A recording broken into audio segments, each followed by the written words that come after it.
welcome back to the Film Custodian Show. I am the Film Custodian, and I am back in the garage for another review. The Rings of Power, Episode 7. Does anything happen? Why does that staff guy have boobs? Why is Elendil crying when we know that Isildur is alive? Celeborn is dead? Why? Why is he dead? But Galadriel kinda works in this episode? Spoilers! I am pretty much going to be doing an autopsy on this episode. I'm going to be disemboweling it. I'm going to be ripping it apart, dissecting it, grabbing it and throwing it around, and like that one orc did to Arondir in episode 6, I believe. Hello and welcome back to the Film Custodian Show. I am the Film Custodian, and today we are ripping apart Episode 7 of The Rings of Power. In case you couldn't figure it out already, I thought this episode continued the caravan of garbage that is what this show is. It is something. It's not a show.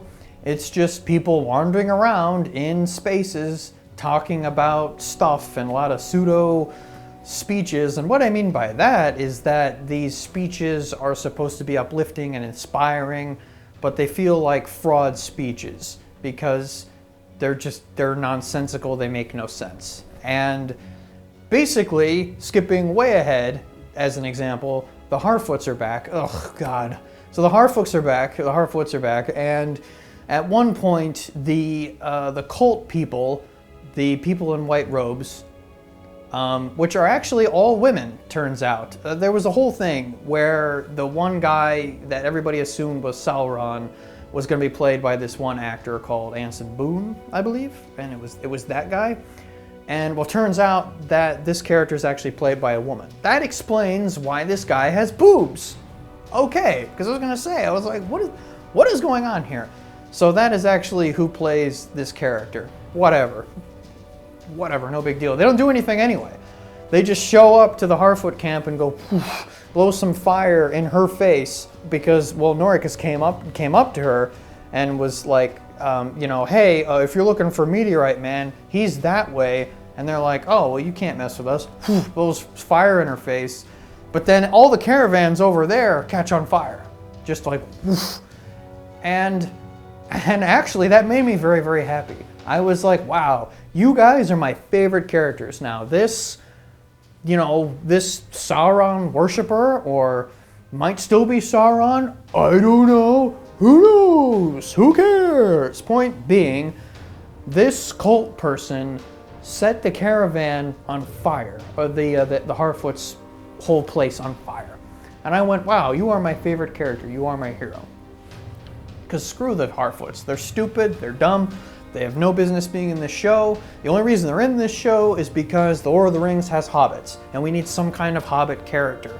And they can't say hobbit, I believe, in this show, like legally, because they don't have the rights to say it, apparently, which makes sense because they haven't said hobbit yet, so now it's Harfoots. And what do hobbits do, I guess? They travel all over the place. So what do these Harfoots do? They travel all over the place for no reason except that they're migrating from A to B. And on the way, they meet Meteorite Man, which again has nothing to do with the overall plot. Maybe we'll find out in episode 8, the final episode, thank God. Maybe not. Maybe who cares? If all of this sounds boring, it's because it is. It's not engaging, it's not enthralling, or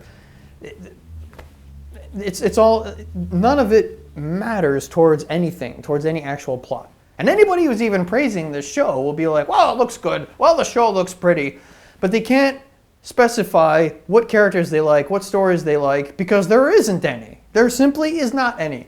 We need to tell the truth, and the truth is this show is crap. Why do we need to say the show is crap? So that they don't keep making it, right? But I guess they're actually gonna start rolling cameras here in a couple months on season 2 anyway, which is probably gonna be, well, who's Sauron still, right? So anyway, all of that, I just kind of really jumped in there. If you're feeling lost, that's fine. It really doesn't matter because none of it correlates to each other. All the stories are their own thing. Yeah, stories.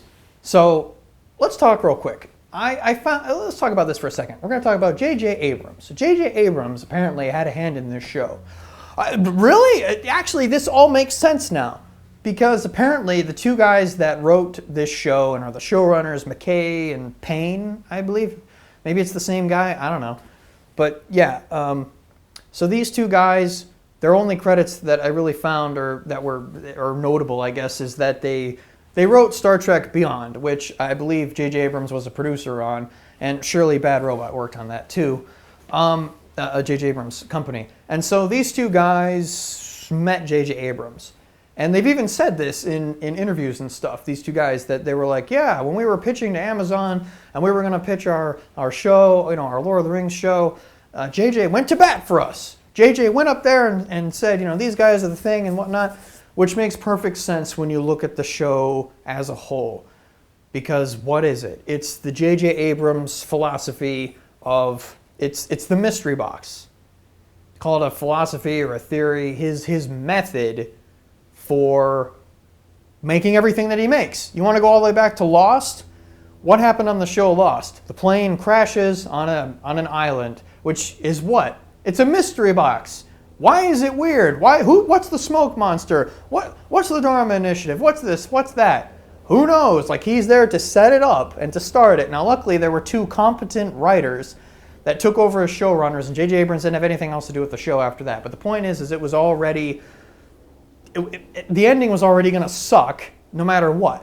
Now, I don't think the ending of Lost really sucked all that bad, but the point is that you were given a mystery that was unsolvable. You couldn't solve this mystery because it wasn't thought through. Or thought through. Lost was really made up as you went along. I think the writers, I just said they were competent. Yeah, they made a pretty good attempt. And the only reason they get away with it is because the characters in Lost are fantastic. The stories themselves, the individual episodic stories are fantastic. It's the overall arc from beginning to end. And especially at the end where they have to figure out, oh, it's actually a magic island. And there was this, Adam and, a Cain and Abel type of situation going on and all this mythology and all that. And that's fun and interesting and whatnot. But it was always going to disappoint a lot of people. Because there really is no good answer to all the mysteries that were thrown out there. So you have that. Now, what's the next thing he does? He gets, the next thing J.J. Abrams gets, he gets Star Wars. What's the big mystery box in that, man? Well, the big mystery box, of course, is who are Rey's parents? Who are they? I don't know. And we don't find out until the middle of the third film. Because that was the whole point. The whole hook that gets you and keeps you coming back for more is, who are the parents? Are they Luke? Are they Han Solo? Is it Obi-Wan Kenobi? Is it his granddaughter? Turns out to be Palpatine's granddaughter, which was kind of dumb, but also at least we got to see more Emperor Palpatine. That was cool. But bottom line, now I know J.J. Abrams wasn't involved in The Last Jedi. That was Rian Johnson. Rian Johnson did a fine job destroying that movie on his own. He didn't need J.J. Abrams. So anyway, and there's some stuff I like about The Last Jedi, but whatever, we're not talking about that. We're talking about the Rings of Power. But I'm just bringing up the history a little bit here to show you why these guys are doing what they're doing, at least in my mind. So, what you're seeing here is now they're taking that idea. And also, actually, Super 8 too, J.J. Abrams Super 8, which is the whole marketing. And if you really think about it, J.J. Abrams is kind of a genius. He's a genius con man, right? Because it's like, okay, I have this mystery box. It works for a great pitch to producers and studio execs that say, this is what I'm going to do, right? So he shows up and he's like, okay, so this is basically like the modern E.T. He's talking about Super 8. There's aliens, there's kids, it's the 80s, and there's a train, and what's in the train? Remember, if you remember the marketing at all, it was what's in train, whatever the name of the train was, and what's in it? What is it? And we eventually find out that it's just a very generic looking alien. But the whole point, the whole thing that you put on the posters, the whole thing that you put in the trailers is, what is it? What is in this train? What escaped? Is it an alien? What is it? And then that's the entire philosophy. There is no story. It's just a mystery. I mean, J.J. Abrams even did a whole TED Talk about it, explaining his method for tricking people, basically. That you can have mystery. But then when you lack a complete story, when everything hinges on this mystery that you're never going to solve, you're never going to explain until the end, you know, what is it? It's very shallow, you know? I mean, Rey is just good at everything. She's not that interesting of a character. There's, you know, whatever. And we're not talking about Star Wars. The point is that these two guys, Payne and McKay, or whatever these guys' names is, they took this and they're like, okay, great. So what can we do with Rings of Power? Which so far, by the way, has nothing to do with Rings of Power. There are no Rings of Power. So what are we going to do? Well, Sauron. Sauron will be our mystery box. It's perfect, right? Who is Sauron? Sauron takes many forms. Some beautiful, some ugly. He can take physical form. He can be like a spirit or whatever. So who is it? Is it Halbrand? Is it Meteorite Man? Is it the dude is it the woman now? So who is it? Who's Sauron? Is it Halbrand? Is it Meteorite Man? Is it the cult people? Is it the person that looks like Eminem? You know, who is it? And they throw all the little red herrings in there, like the staff. I even pointed out in an earlier video, I'm like, no, this is Sauron. Look, you can see the staff. And then I mentioned, well, unless it's a red herring, which, yeah, it pretty much is going to be a red herring at this point. It looks like all signs lead to Halbrand at this point. But do you get my point here? This is literally the whole show is banking on this. They don't care about the characters, they don't care about story because there simply isn't any. There's characters that show up and do things, and there's some like manufactured drama here and there. Like everyone is mean to Isildur, so he has to overcome the challenges of being a loser, I guess, but it's not even well explained. I mean, because they're supposed to be really good at sailing, and then but now they're really good at horseback riding too. Again, in the earlier video, I told how that made no sense. They're not horse lords, they're lords of the sea. Elendil and Arondir are the only ones that seem to have any kind of actual story or growth or arc of any kind, except, well, Elendil is just like the father figure the entire time, and that's it. So he doesn't really change. Not really. In this episode, he's crying about Isildur, which we know he's alive. We know, you know, because the last episode, some water was poured into the volcano that blew up and created Mount Doom, and then, you know, created Mordor, instant Mordor. And it's like, which by the way, at the end of this episode, to skip all the way to the end, Adair is sitting there, kind of like, he's chilling in the you know, the ashes of the village that was completely demolished, which looked an awful lot like a stage. It just looked very stagey when at the very beginning of the episode. Now to skip all the way to the beginning of the episode, Galadriel wakes up, she's covered in all this ash. And she's just kind of looking around, and a horse is on fire, a CGI horse is on fire, runs past her, and she just kind of goes, oh, in slow motion as it goes by. And she's kind of wandering around, looking at all the people burning alive, they're dying, until she finally hears the young boy who's like, Mom, or Mother, and she's like, oh, hey, you're here now. Stay with me. Follow me. You know, it's the kid that was obsessed with the sword the entire time. Anyway, sidetrack. Now we're back to Adair. At the end, he's just, oh, this is our land now. Isn't this great? And they're all, yeah, orcs. Who continue to be the best actors. Orcs. And he's just, Adair is like, I'm going to need a new name for our lands. A new name. And I'm just sitting there in my chair like, oh no, they're going to do this. They're going to have him just go, Mordor. Dun dun dun! Well, they didn't do that. But they did do something that I think was equally cringy and just not good. So you have the title that comes up and it says the Southlands. And then as you see Mordor in the background, you see Mount Doom in the background, the text of the Southlands sort of burns away and reveals Mordor. It's like the Southlands. Mordor. And it's like, what? Some cheap 80s like text thing. It was just like, that was really cheap and corny and cringy and dumb.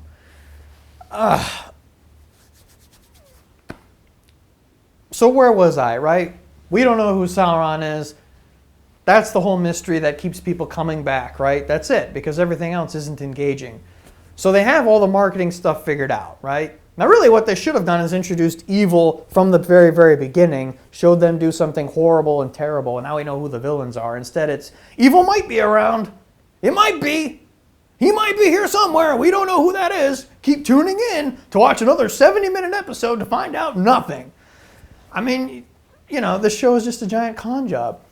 All right, so let's talk about the Harfoots real quick. Let's go back to the Harfoots and talk about their adventures, their oh-so-wonderful adventures in this episode. Okay, so episode 8.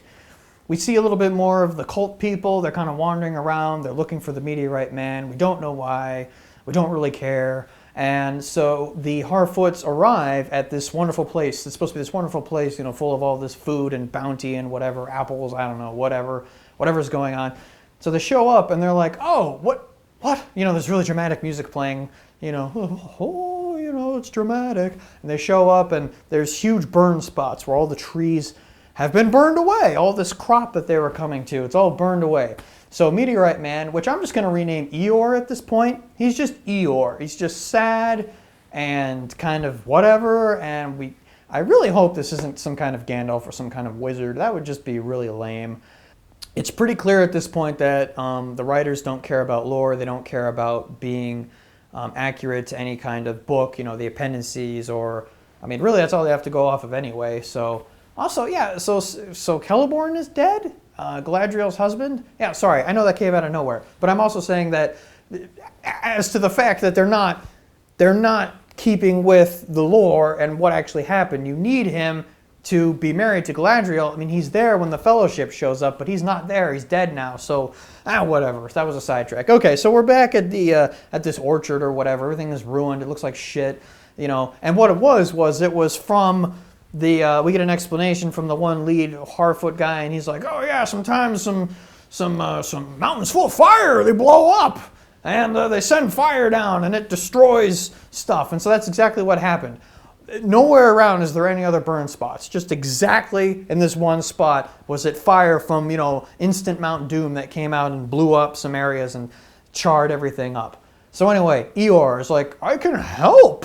So he goes up to the tree, he's kind of leaning against it like this, and he's, you know, doing some whatever language, and he's just kind of pushing on it. Of course, the Harfoots come up, they're like, you know, he's going to fix it, isn't it great?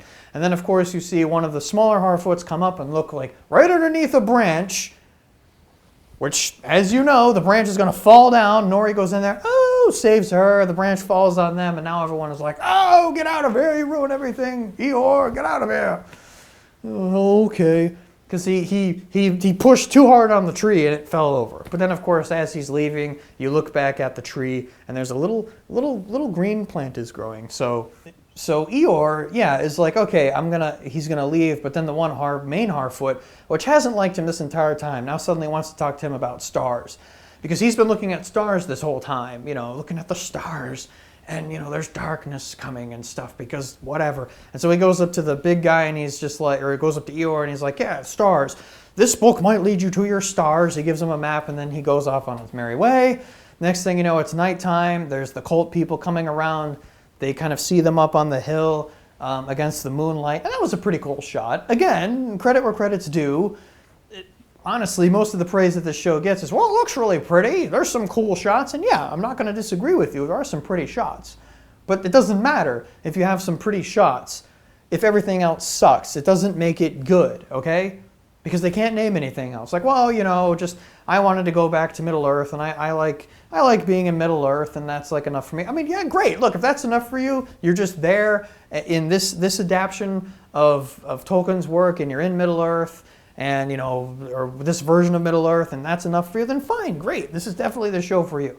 Because nothing else happens except you're just in Middle Earth and there's some pretty shots.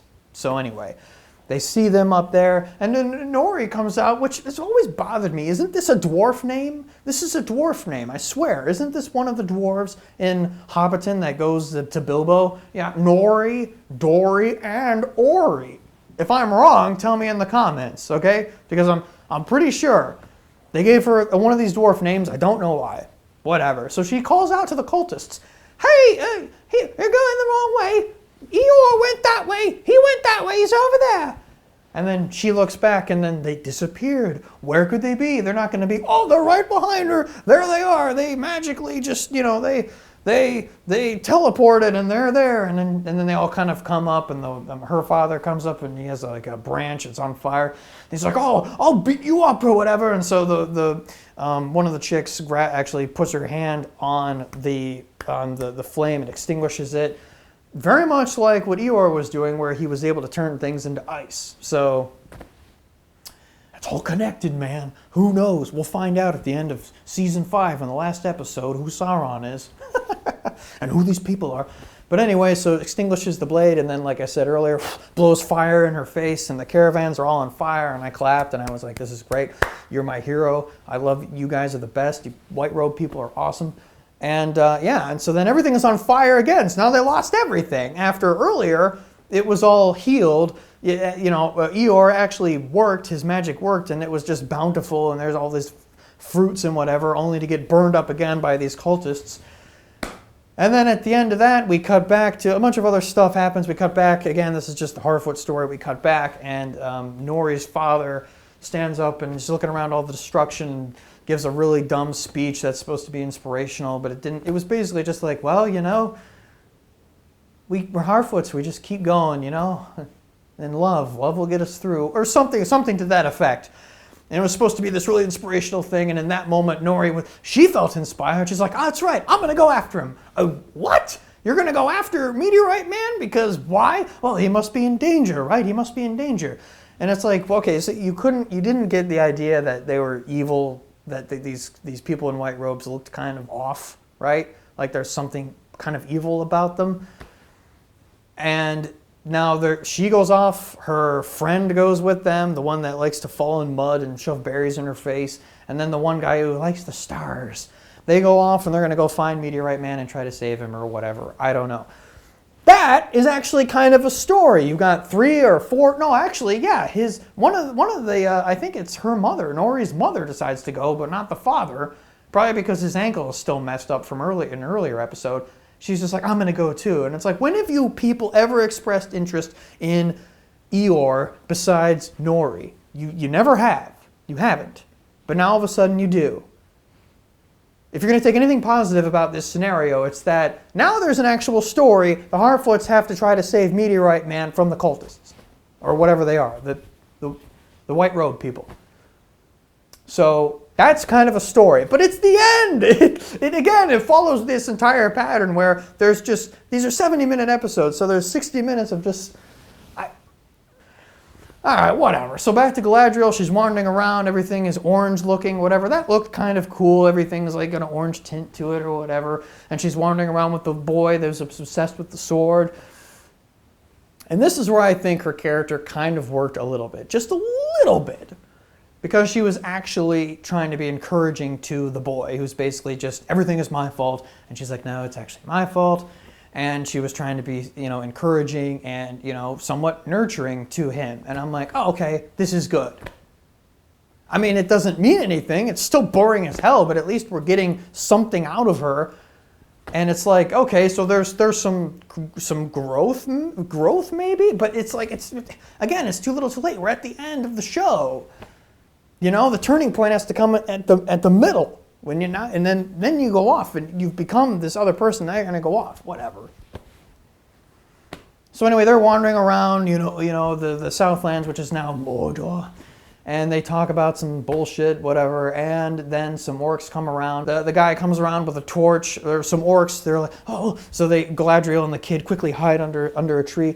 Very ripping off and reminiscent of Frodo and the hobbits hiding underneath the roots of the tree as you have the ring wraith above them. They're hiding like this, and the ring wraith is up here, and they're kind of hiding, right? Same scenario.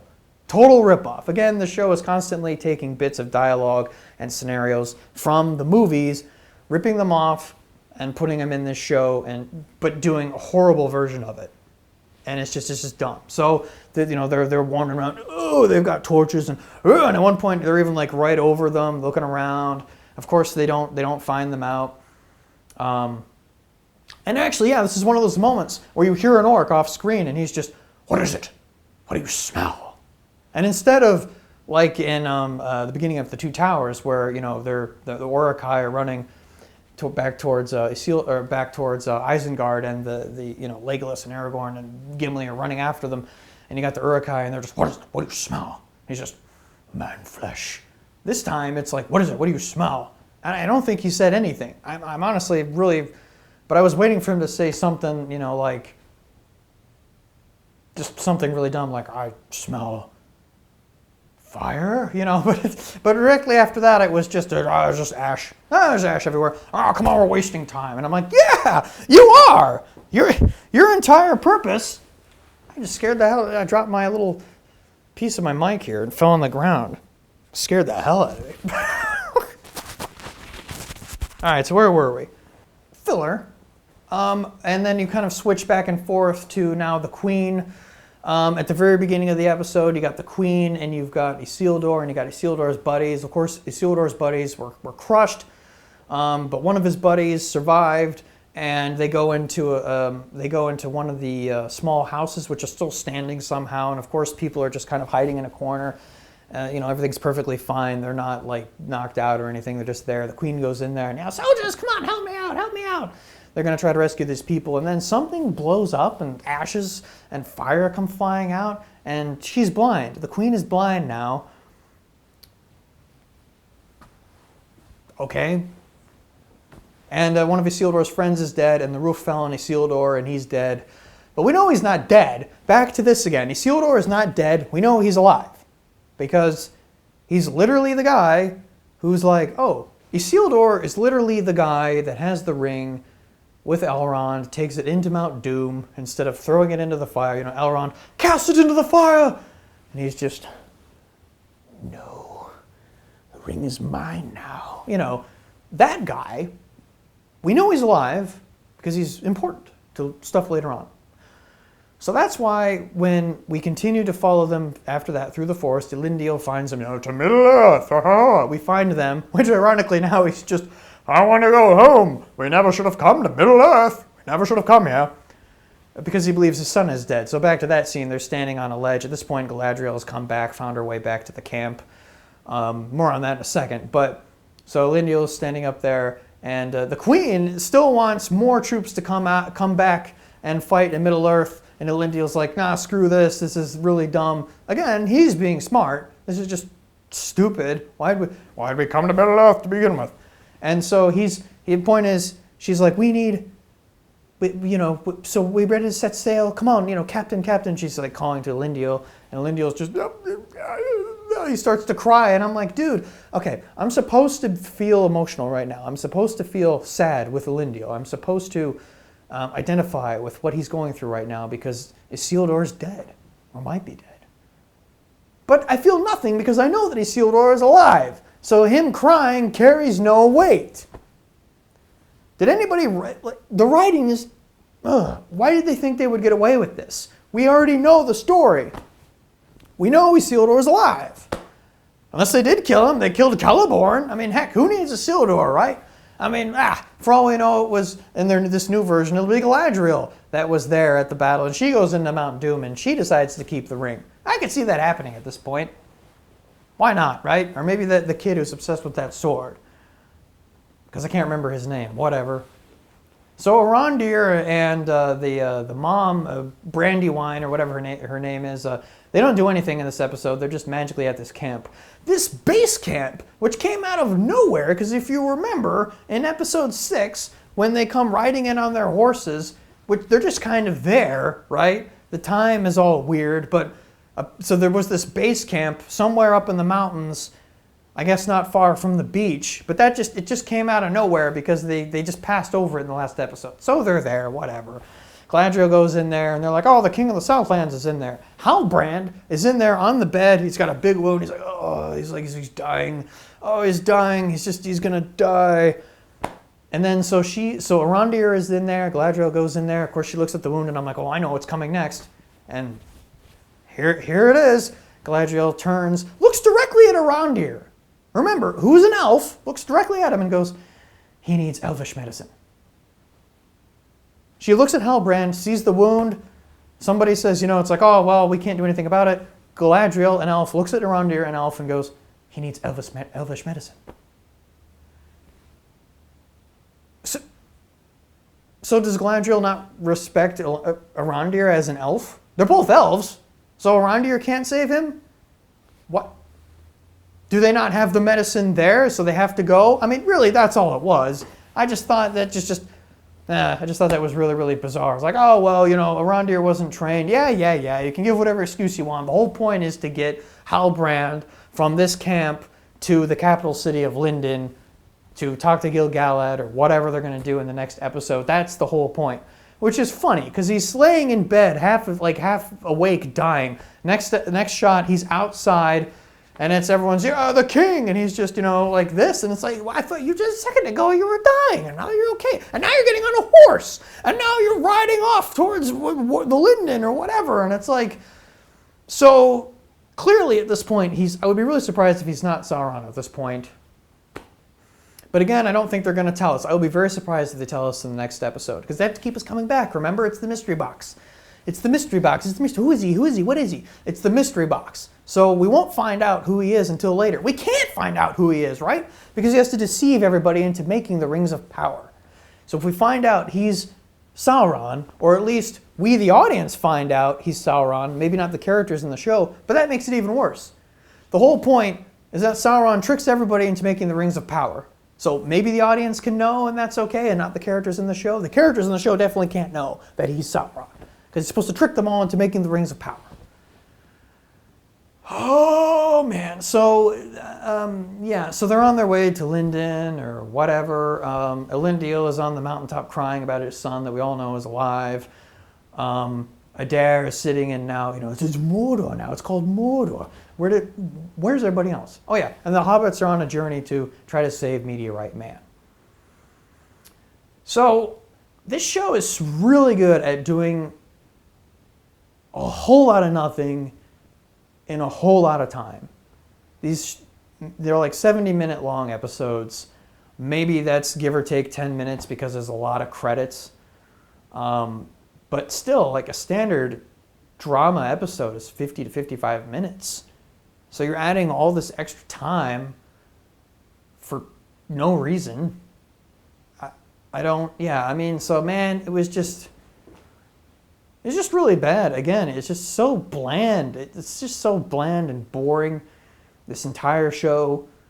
I don't think there's any one particular moment or whatever. Oh man, I completely forgot about the dwarves. So yeah, the whole stupid origin story of Mithril for some reason, and how the light of Mithril is going to save the elves from dying. So you get this whole thing where Durin is defying his dad, like, no, I'm going to go and I'm going to dig and I'm going to save Elrond. He's my friend. And we're going to dig.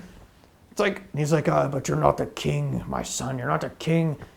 And he basically like kind of disowns him in a way, like grabs his like royal collar and throws it on the ground. It's like, leave it on the ground.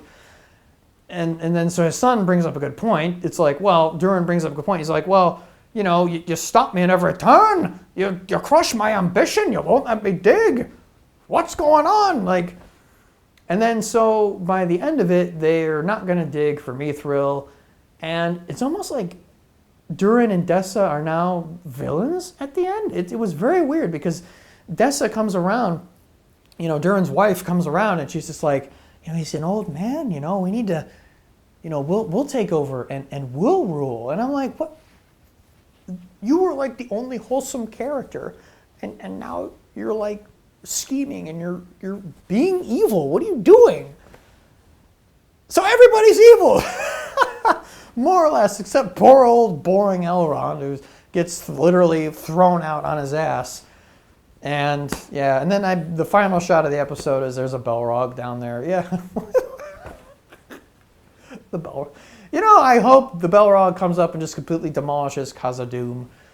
That would be cool. And I could be like, you know what? At least I got to see a Balrog destroy everything. That would be great. So yeah, that's where everything is.